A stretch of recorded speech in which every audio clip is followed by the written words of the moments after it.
Hi, we're the Fat Five from Netflix's Queer Eye. And here are some hot tips from season 1. Corey's a grown man. I want him to feel sexy. Wives keep things tight and look cute for the husband. Whatever happened to men looking cute for their wives? Oh, yeah, that's a great pause shot. So often women are expected to make an effort for their husbands. So in this scene, I'm saying that it's important also for the men to make an effort for their wives. And you can do really simple things, just making sure that you've got clean clothes on, that you're wearing clothes that are appropriately sized for you, wearing colours that enhance the best of your colouring. They're really simple things to do, but they will make it seem like you've truly made an effort for your partner. Mattresses aren't the best thing to buy used. So with back problems, I have back problems myself, like I've said. Armpit hair hanging out there. I found that sleeping on a soft mattress is murder. Right. So a good time to buy a used mattress is never. All your dead skin cells, all the dirt from your body, it sloughs off. Over 10 years, mattresses will actually triple in weight because of all the dead skin cells. And yeah, wow, your mattress triples in weight. So I would recommend replacing your mattress at about 5 years, 10 at the absolute most, but never a used one. You're literally sleeping in other people's filth. Unless you have a Hostens, because they're like $20,000. Ew, horsehair, that's great. I remember when I first met you, you were saying like, can't fix ugly and blah, blah, blah. But the deal with that is that like, you know, no matter how anyone is like born, like whatever like anyone's like physical appearance is, right? Like there's only so much you can do with this. But one thing that you do have power over, but you have to work at it, is confidence. And like confidence is sexy, and like knowing who you are is sexy. You're such a sweet guy, and you do have a lot to offer.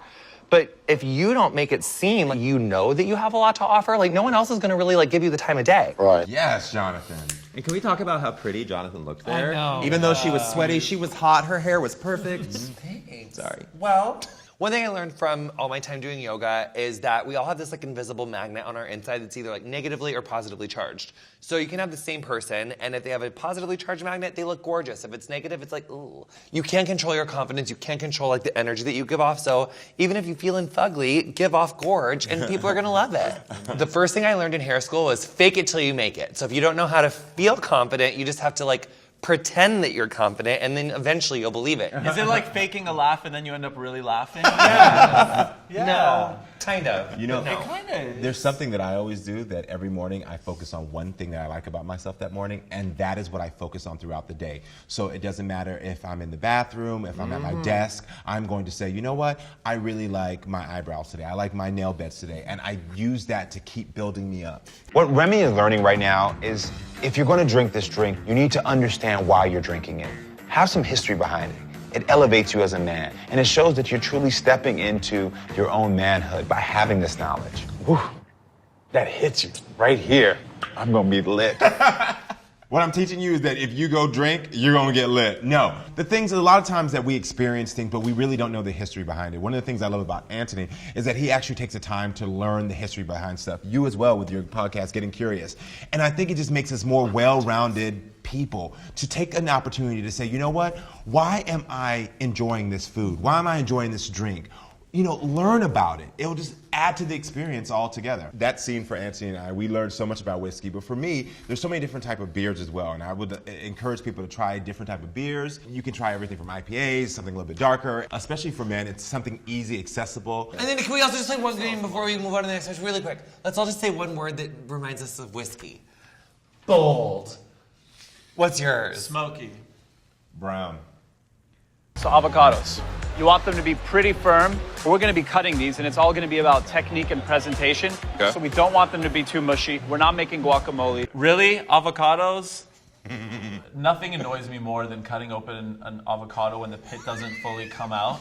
Well, maybe a couple things in the world annoy me more, but it's pretty high up there on the list. If you press on it, it should be kind of soft the way, I don't know if this is going to be a weird reference, but like a medium or a medium well steak, when you press down on it, you should be able to push in. In the same respect, if you have any like black or really dark bruising on it that's like borderline black past the green, it's definitely not good, and you're going to open it up and you're going to have a bunch of like oxidation and black spots in it. It should almost feel like my leg right here.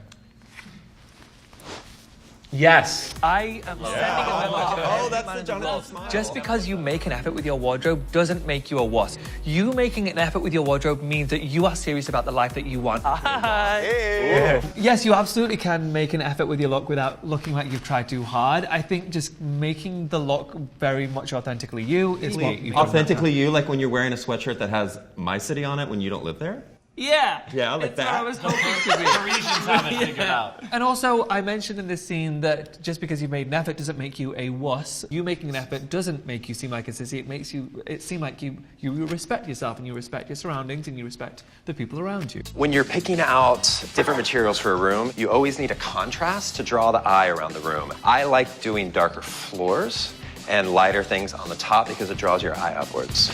Yeah. Another way to draw your eye up in the room is always make sure you hang your curtain rods about a foot taller than the actual window. That way it makes your windows look larger and your ceilings look higher. I did that, and my ceilings look so tall. Right? Like much taller, right? Yeah. Anything that's going to take him out of that is going to make him scared, make him fear. There's no point of holding on to that fear when you have a love for yourself and you have a love of a community that's around you. So why didn't you take me on that field trip? Everyone wants to know.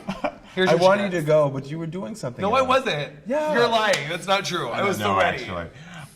The thing that I love most about that clip is it's something that we all deal with, which is fear. And we all have fear in different parts of our lives, things that we're scared to do. And what happens is that you realize once you take that first step, you realize that fear is like that monster that was underneath your bed when you were a kid. You think that it's there and it's going to attack you, but then you realize there's no monster underneath your bed. And all this was just in your mind. So you need to go after what you believe in, what you want, because fears, they can't stop you. Oh, for God's sake, are we doing guacamole again? Guys, Oh, that's delicious. You're grabbing a second one and you're not even done. See, it's like 4 ingredients and you have an amazing guacamole. super easy, like simple 4-ingredient cooking. The Italians really haven't figured it out. Especially in the winter, I discovered I love a citrus salad because that's typically when they're most in season. You get a lot of great ones from Florida. Something as easy as like fennel, if you shave it on a mandolin, paper thin, as thin as you possibly humanly can, with some blood orange or grapefruit or some kind of tangerines or citrus segments with some toasted pistachios. It's delicious. And that's 3 ingredients and olive oil. And then a bit of salt, so that's 5 ingredients. And he also taught me about cacio e pepe, which is, I don't even think it's 4 ingredients, it's like 2 or 3, right? Pasta, any type that you want, but bucatini is my favorite because it has a really nice bite. Pasta water, pepper, and pecorino. And that's it. And it's all technique and knowing how to use the ingredients. And it's literally 4 ingredients. It's one of my favorite meals. I learned this from Queer Eye numero uno. Stand up. I did that. Gorgeous Kyan taught me this trick. You spray, delay, and walk real gay.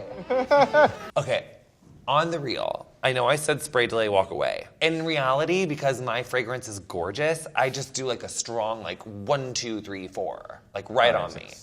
The moral of this story is that you don't want to be like over fragranced. But if you're using like some cheap, nasty, like that's real strong, that's more of like a spray, delay, walk away. But if it's expensive and That's more gorgeous, like a spray, delay, and then you throw can, away. yes.